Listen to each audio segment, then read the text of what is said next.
Hi folks, thank you very much for joining me.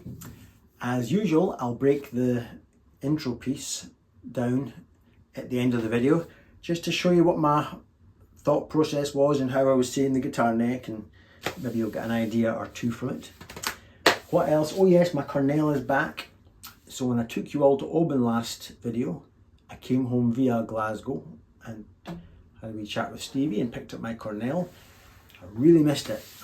I mean the Marshall is great, but let's face it, I'm more and more becoming a clean player and liking the whole kind of blackface Fender clean thing. So this does a great job of that. So I'm really glad to have that back. What else? Yeah, somebody asked me, what's your desert island guitar? And it's funny because historically I would always have said this. This guitar means a hell of a lot to me. I just love it. It's simply stunning how it's aging. However, let's face it, the guitar I play the most, and the one that I seem to be able to express myself most on, is this. Not the prettiest guitar in the world, is it? And yet, it's just awesome. And it's pretty light. I just love that guitar. I knew I would always have to have a I've beaten up blonde Tele in my collection, like an Albert Lee and Arlen Roth and Roy Buchanan and these players. So maybe that's my number one. I've got two hands, so if the house goes on fire, I can grab these two. Anyway, what else? Oh yeah, I took you to Oban last time. Next month I'll go away again with my Guitarist magazine, and I'll have my usual fish supper and a couple of glasses of wine, and I'll maybe take you along on another one of my road trips. That's really all I have to say today. Not a lot. I'm doing well, and I guess I'll see you in the next video, but do hang around if you can and watch the breakdown of this guitar piece. Right, the opening into the song then.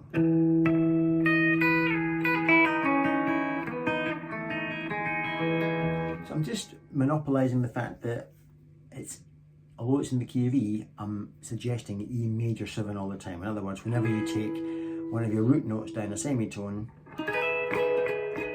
you get that lovely sympathetic major 7 sound. And in the key of E that's blessed with so many open strings, you can get the half step rubs. And I'm just, harmonics.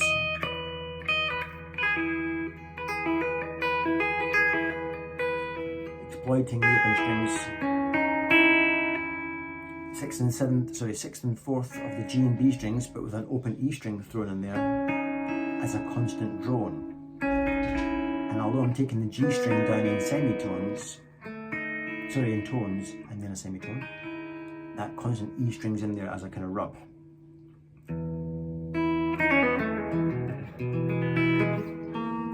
That's just me having a bit of fun simulating one of my pedals. It's the JHS Emperor. I've not stood on the pedal, but that's kind of what it does to things. It's a pitch, C6 vibratos. I'm just playing with that. I like to simulate my pedal sometimes. I'll sometimes do delay like this. Or vibrato. The pedal's not on, but I'm just pretending it's on.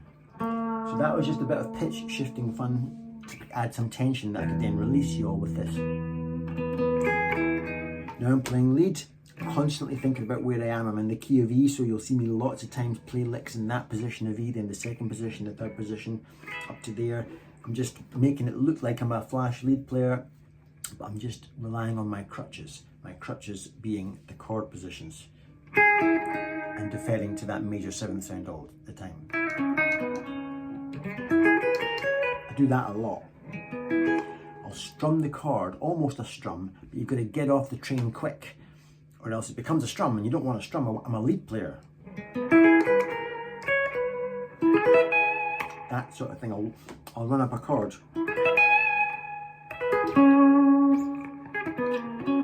That type of thing.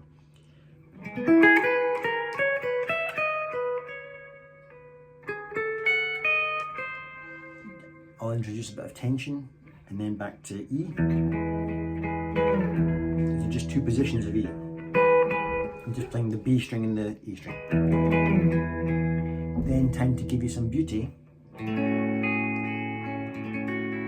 Kind of reminds me of a little bit in Claire de Lune, that classical song. Basically, we've gone to A major 7. We're in the key of E now, going to what would be the 4 chord, the A major 7. I'm getting a little bit of open E string action in there. Then to the 5 chord, the B. That's a very commonly played version of B7. So there's your B7. These two notes from that B7, but because I'm now taking this part of my hand and put it to this part, I have to substitute entirely. And that's a bit like taking that part of your B7 and dragging that down to what would be an A, but you're still playing the B there. I could think of what it's called, I could work it out, but it would take me 3 days to work that out, what it is, so therefore I don't care what it is. We just know that Peter Honoré always does this. In many of his videos you'll get that in as his 5 chord. Where everybody else is going like this, he's going. And of course not just Peter Honoré, it's an extremely common trick. But I'm adapting it again, I'm going.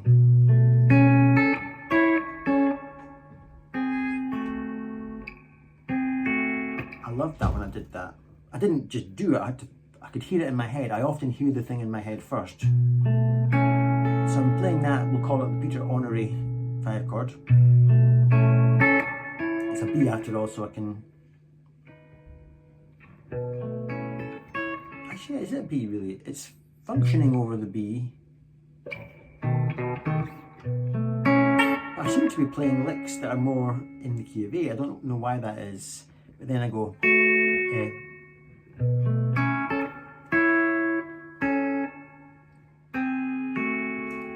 That's an A flat, but that is a D.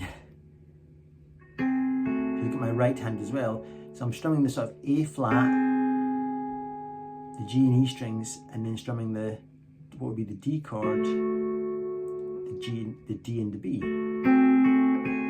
which I do all the time. That sort of Tobias Hoffman, that sort of harpy sound.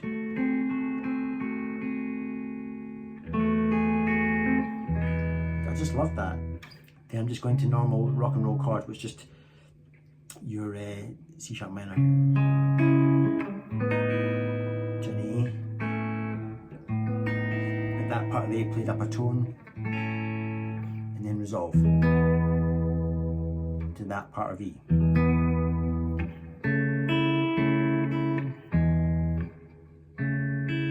little bounce to A.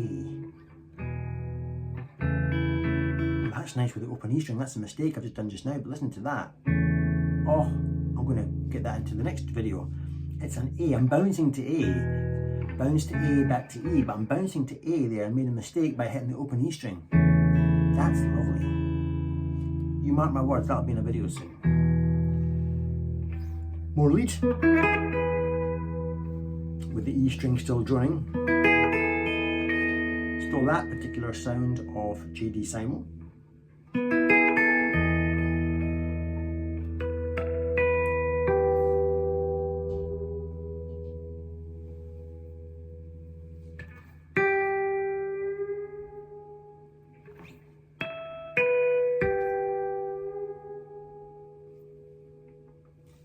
Self-explanatory. What did I do then? Then I did a bit of weird stuff.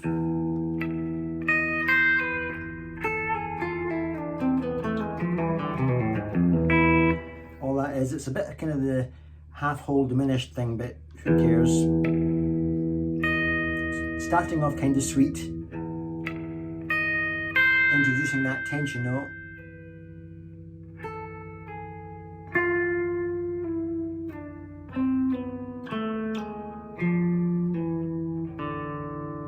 D to get that kind of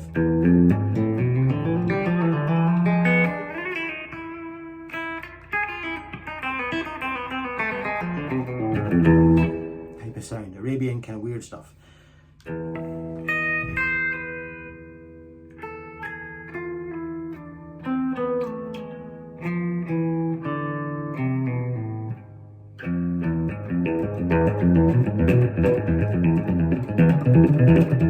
Right, play with that, it's great fun.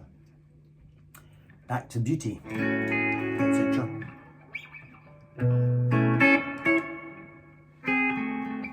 etc. Then this, then that, and a wee, just a F sharp 7. But because of the key I'm in, I can hit ignore the A string, I'm just doing the second fret of the E, second fret of the D, third fret of the G. Have hours of fun with that. With the open B and E strings. There's a B7, but again I've got a cheeky little half step rub there with a thin E string.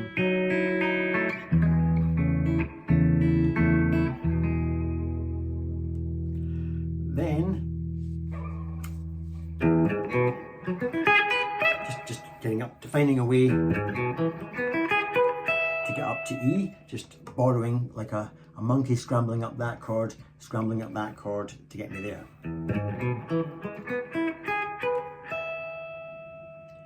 Then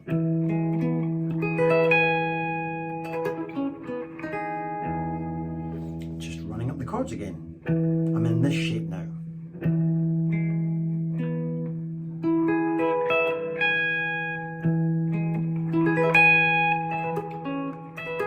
So I ran up the chord, and ran down the chord to there. Bit of E major 7 magic. Then what did I do?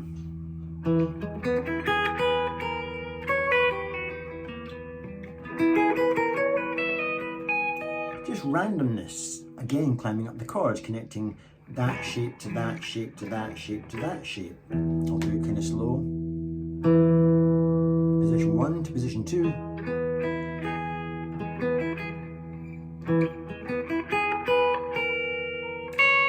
I'm now working up to that position.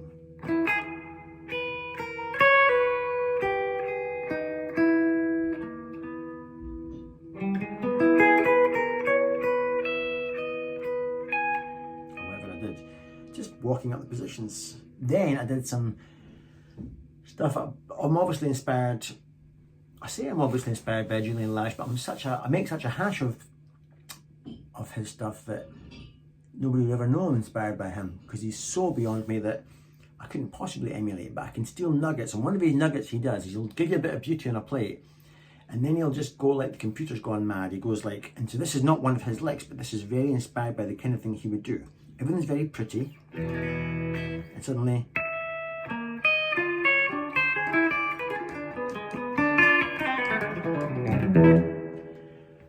I love that sound when he does stuff like that. I've tried to learn one or two when he does that, but it's almost pointless copying note for note. I come up with my own, so this was mine. Just tried to get the most awkward sounding notes I possibly could.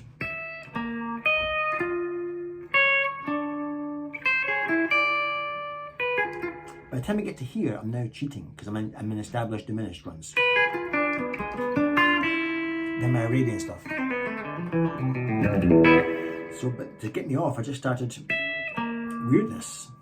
And not random weirdness, this has been rehearsed and rehearsed and rehearsed, every single note. That's an augmented sound. You may have heard me do like things like this before. And that's what's great about these. If you can get good at finding your favourite little pockets of speed, you could join them up together, and they might sound like shit, but sometimes when you join them up together, they can fit like pieces of a jigsaw, and one little fast flurry can lead to another fast flurry that you learned 2 years ago, that leads to another fast flurry that you've always known. Before you know it, you can sound flash like I did there. I mean, it's quite a flash sounding lick, isn't it?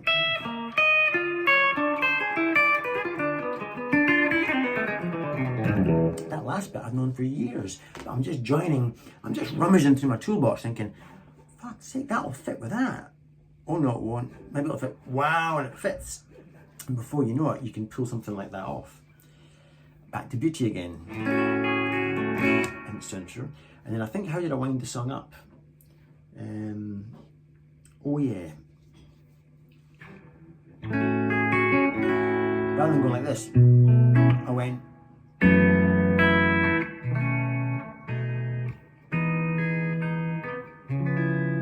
Now, who's been watching that title show?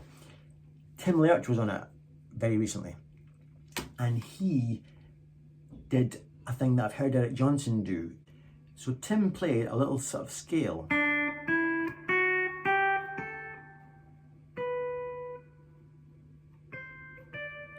Type thing, but he wrapped chords around every note, so it became this. Hear that note?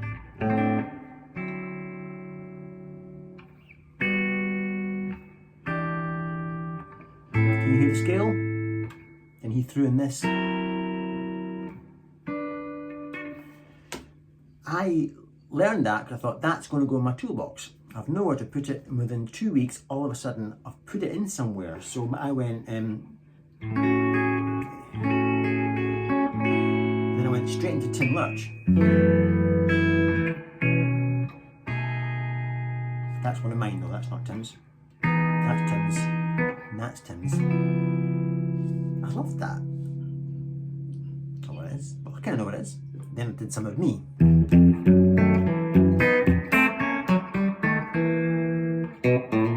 Because we're going to there, which leads me to the fact.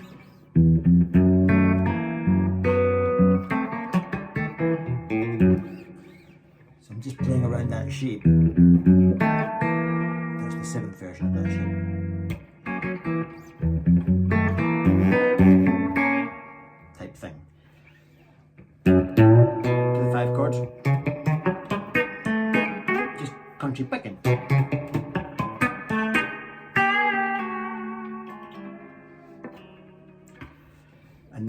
lead stuff. Well, then we've gone to a bridge kind of section. How many times in rock and roll have I heard this bridge?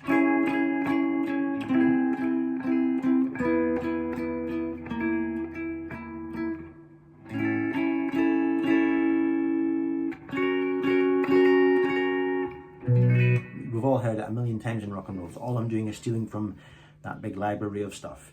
I just went.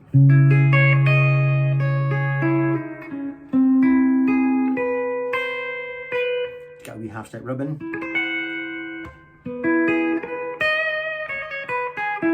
Just playing around that shape. Just picking out notes that would sympathise with it. Then what did I do? I played an A with a added 9. Actually added 9. Then I went to this chord here, which is an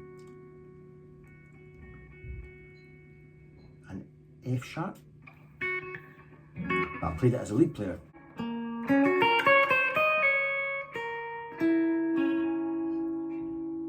then I can't remember what I did after that. We go into the 5 chord.